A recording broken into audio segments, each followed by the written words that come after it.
สบายดียินดีต้อนรับเข้าสู่ละสานนฟาร์มเส้นเก่าเส้นเคยมาพบกับแม่ยายเบนเมื่อนี้ทางละสานนฟาร์มของเราได้โอกาสดีจะส่งอุปกรณ์ทั้งเบิดนี่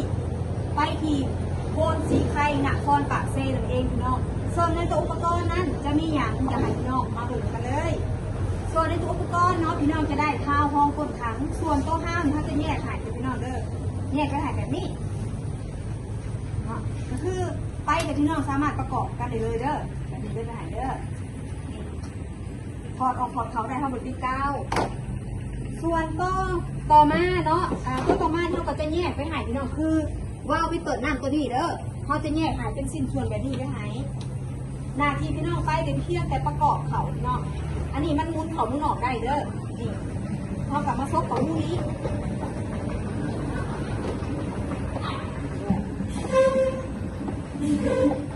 เวลามุนกับระวังด้วยพี่น้องเด้อมุนเขาจะสิแหละนี่แล้วก็ลอกไว้พี่น้องให้น้ำออก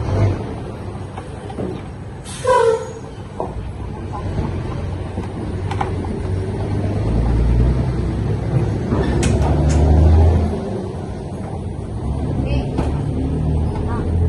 ต่อไปก็ต่อมา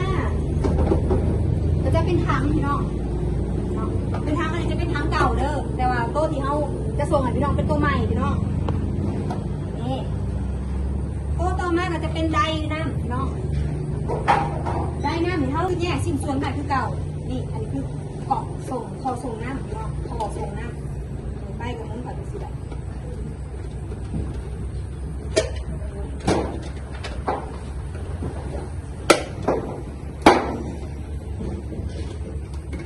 ประมาณนี้พี่น้อง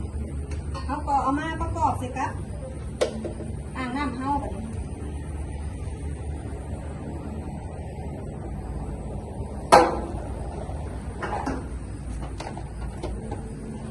แบบนี้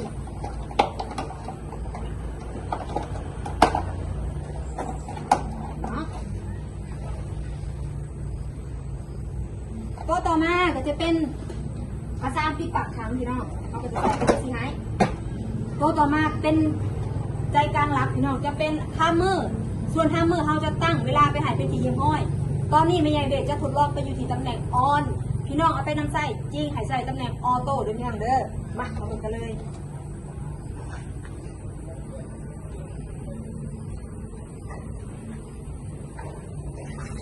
นี่น้ำได้น้ำแมนเฮ็ดเรียกปกติท่ามือกาเฮ็ดเรียกปกติเสร็จเดียวกันพี่น้อง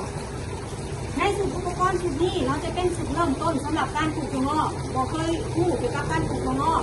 บ่เคยมีประสบการณ์ทางเท่ากับให้คำแนะนำจนเป็นพี่น้องและในสูตรนี้จะมีในถั่วอาหารแป้งกัญชาอาหารเสริมขวดเดียวจบพี่น้องเราจะเป็นได้น้ำแต่ก็จะทำเมื่อพี่น้องเด้อวันนี้เขาจะแถมไปให้เด้อพี่น้องเป็นโตห้องก้นถังเพื่อให้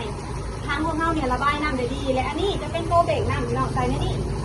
นี่เอาไปให้สำหรับพี่น้องทั้งบ้านน้องผู้ที่สนใจอยากสร้างอาชีพกับครอบครัวก็สามารถมีเห็นคลิปนี้ก็ฝากติดตามทางการสนับสนุนให้พี่น้องฝากกดไลค์กดแชร์ให้น้ำเพื่อให้พี่น้องทั้งบ้านมีความสนใจในการปลูกถั่วงอกมาเรียนรู้กันนะพี่น้อง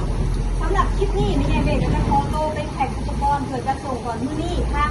ลูกค้าคนสะดวกขับขนส่งอันซีพี่น้องคุณบ่มีขนส่งมีใจเห็นนั้นสิ่งที่พี่น้องจะได้ในทัวร์อันนี้เป็นถังใหม่เด้อเพราะเมื่อกี้นี่ลองเป็นถังเก่าให้เพราะว่ายามันเปียกเป็นไดน้ำตัวนี้ทัมเมอร์เด้อแป้งกันเชื้อราบวงแสลงแล้วก็คู่มือการนำไส้เด้อเจ้า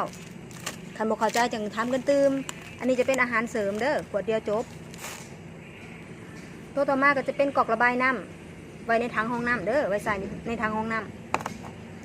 ำตัวต่อมาจะเป็นท่อส่งน้ำเด้ออันนี้ดิห้าห้องก้นถังเด้อเจ้าเขาก็จะปิดปากไปแบบนี้ให้